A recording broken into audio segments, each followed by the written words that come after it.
ఒక మనిషి ఎంత కష్టపడుతున్నాడు, ఒక నీకి సర్జరీ అయినా కూడా నా ఫ్యాన్స్ ని ఎంటర్టైన్ చేయాలి, వాళ్ళకి ఇచ్చిన వాటిని నిలబెట్టుకోవాలి, వాళ్ళ ముఖాల్లో సంతోషం చూడాలి అని కష్టపడి ఏదో ఒక విధంగా డాన్స్ చేస్తుంటే దాన్ని కూడా మీరు ట్రోల్ చేస్తున్నారు.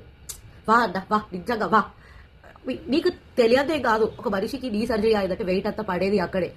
నడవడానికే కష్టంగా ఉంటే ఆయన ఫైట్ చేస్తున్నాడు, డాన్స్ చేయడానికి ట్రై చేస్తున్నాడు, ఎంటర్టైన్మెంట్ చేస్తున్నాడు. అంత హార్డ్ వర్కింగ్ పర్సన్ ని పట్టుకొని డాన్స్ బాగాలేదు, ఫేస్ బాగాలేదు, ఇంకేదో బాగాలేదు, ఇంకేదేదో ట్రోల్ చేస్తున్నారు.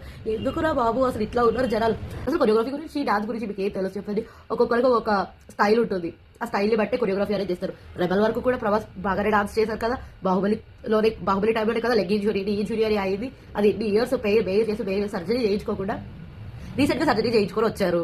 అది రీ సర్జరీ అయ్యింది పెట్టుకొని డాన్స్ ఏదో విధంగా డాన్స్ చేస్తుంటే దాన్ని అప్రిషియేట్ చేయాల్సింది పోయి ఇంకా దాన్ని ట్రోల్ చేస్తున్నారు. మీరు చూసి ఉండొచ్చు, రెబల్ సాంగ్ లో కానీ సారా సాంగ్ లో కానీ లెగ్ మూమెంట్స్ ఏమి లేకుండా జస్ట్ అప్పర్ బాడీ మూమెంట్ అనేది చేసి అప్పర్ బాడీ మూమెంట్ అనేది చేసి డాన్స్ చేశారు. అన్ని బాగుండి కూడా ఆ మాత్రం డాన్స్ చేయలేని వాళ్ళు కూడా చాలా మంది ఉన్నారు నిన్న మొన్నటి వరకు.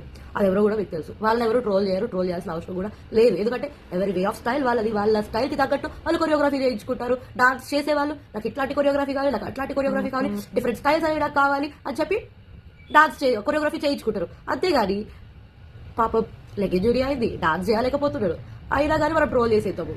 Appreciate it guys, appreciate hard work of this person. Okay, so ఇలాంటి ట్రోల్స్ కి మీరు ఎలాంటి సమాధానం చెప్తారు అనేది నాకు కామెంట్ సెక్షన్ లో చెప్పండి. డెఫినెట్ గా ఈ వీడియో లైక్ చేసి షేర్ చేయండి. See you the next video guys, bye.